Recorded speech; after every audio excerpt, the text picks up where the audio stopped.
So, without further ado, we're going to introduce this topic for this meeting. Now, there may have been some confusion over the topic. Some people heard conspiracy theories, some people heard euthanasia, physician-assisted suicide.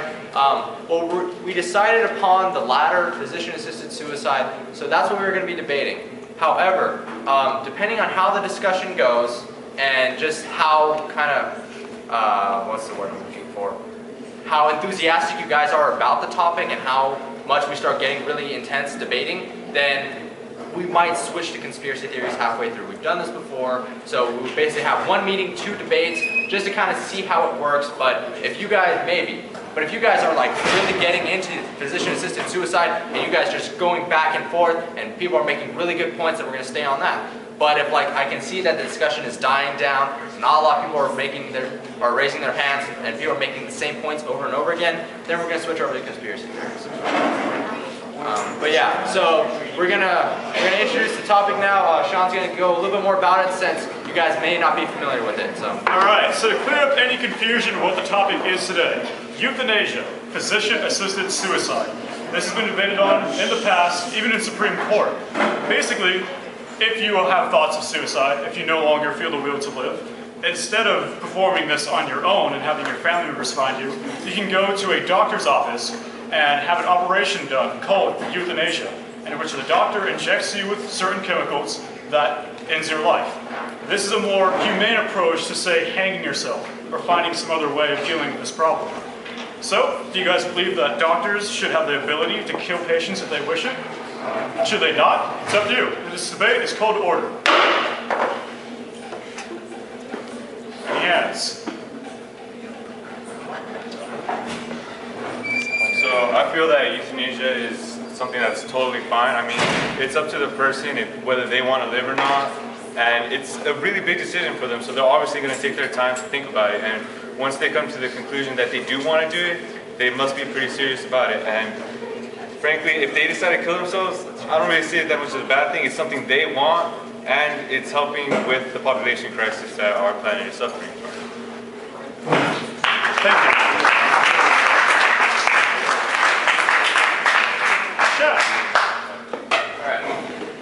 So hello, I'm Chad. I'm a senior. So my views on euthanasia. You know, originally I was for euthanasia. I felt like, you know, that's the person's right to be able to kill themselves in a peaceful manner. But then I started thinking more in depth into it. And when it comes down to it, most people who are suicidal aren't in the right state of mind. Now, I'm not saying, you know, some people are, you know, getting car accidents and they turn into vegetables or in a coma, and at that point, maybe it's right for them to end their lives in a more peaceful manner. But most people, I tell you, who are suicidal aren't in the right state of mind. I know from personal stories from my dad, he was suicidal. He tried to jump down the window.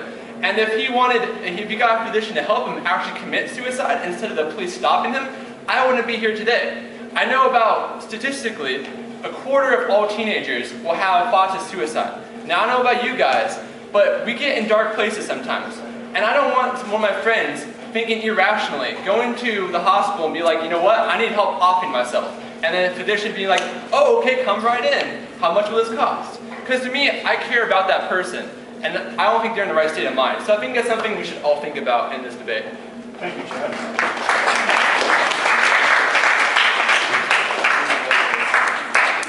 You in the back. Also, guys, if it's your first time speaking at this debate or in general, mention your name and your grade, please. Go on. Hey guys, I'm Jaskot. I'm a junior, and I kind of feel like I agree with who just spoke. I feel like it's not right that they can go in and just end their lives. I understand it's their choice, but like you said, they're in a dark place, and I feel that the physician could actually like help them out of that and maybe give them something that would balance them off, or even commit them to a therapist or something to help them instead of just taking the easy route, taking the money and offing them.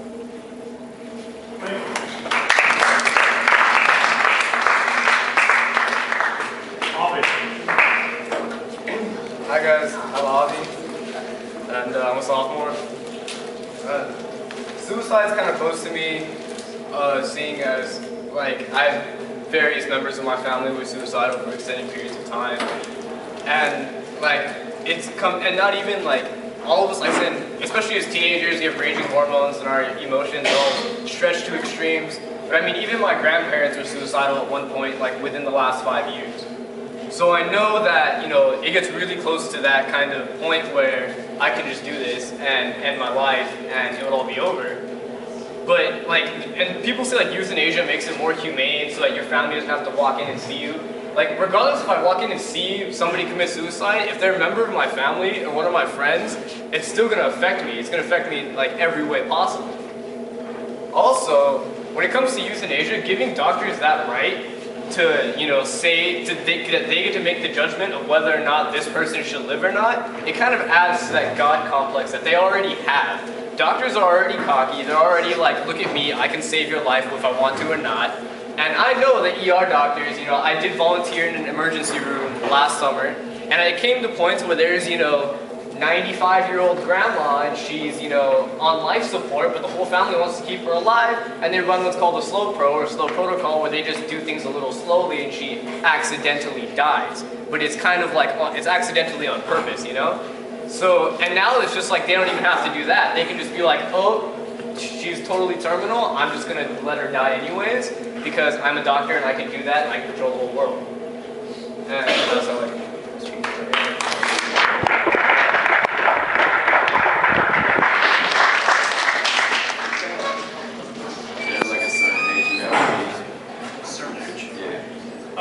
He just asked, is there a certain age you need to be for physician-assisted suicide?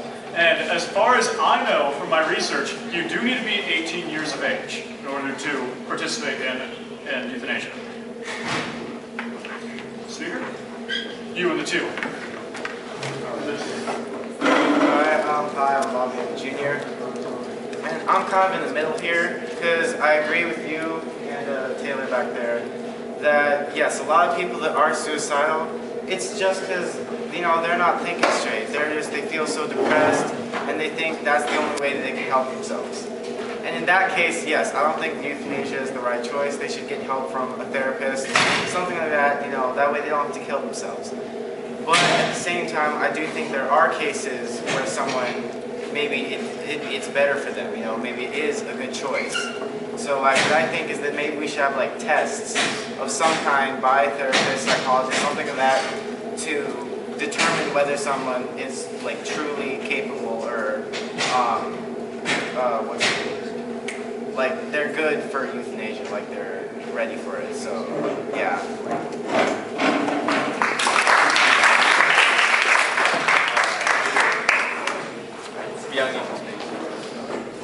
I think that we're failing to address a key point here, and that's the fact that euthanasia occurs in a hospital. And most people don't go to like a physical hospital, you know, you don't go talk to your family pediatrician like, hey, I'm depressed, can you help me out, you know? That's not the first go-to person.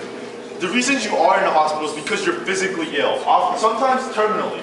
Sometimes the pain is crippling. Like every day, you undergo like undescribable pain from your cancer, your tumor, you know? You go undescribable pain from various diseases and ailments that doctors cannot help. And they're doing their best to make you comfortable, their best to, you know, help you go without pain. But the fact of the matter is you're there, you're stuck, you're helpless, you can barely move, you look up every day, your family's around you, they're sad, you know, you have to live with that pain every day. And it's crippling, it's painful, it's hard. And maybe some of those people do deserve the right to go peacefully. Maybe these people don't want to lie there helpless and weak and, you know, so sad and painful.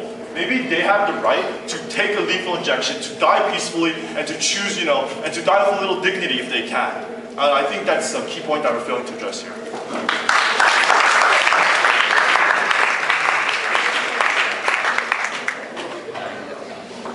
I want to respond to Byung's statement. I come from a family of doctors and thus have experience with various medications of various sorts for various ailments. And you, like, now it's come to the point where we're pretty much like, if you're feeling down, we can prescribe you something that'll, you know, perk you right up. If I'm, you know, if I'm like, oh, like I'm in such excruciating pain, I'll be like, okay, here's 2 milligrams of Dilaudid. Oh, look, now I'm, you know, swimming in pools of rainbow. You know, and that's great because people come in and try to ask for it all the time, even when they're not in pain. So there's no excuse. You can't be like, oh, like I'm in X amount of pain, because then they can just prescribe you X amount of various medication, and suddenly, again, you're shitting rainbows. So, again, I would find your argument fallacious. And